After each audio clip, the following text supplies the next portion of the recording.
Hello বন্ধুরা, তোমরা সবাই কেমন আছো? আমি ভালো আছি। আজ শনিবার, তো আজ বড্ড একটা মানে কি বলবো, আমাদের জন্য খুবই সমস্যার দিন। কারণ শনিবারে নিরামিষে কি করব বুঝে পাই না। ছেলেরা কোনো কিছুই খেতে চায় না।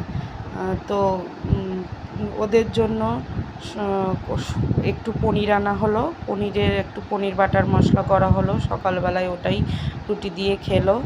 আর দুপুরবেলায় একটু ফ্রায়েড রাইস করে দিলাম, তার সাথে পনির দিয়ে ফ্রায়েড রাইস দিয়ে ওরা খেলো।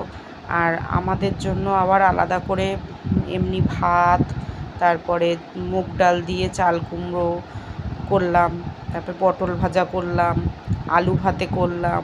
আলু ভাতেটা আবার একটু শুকনো লঙ্কা ভেজে খেলে খুব ভালো লাগে।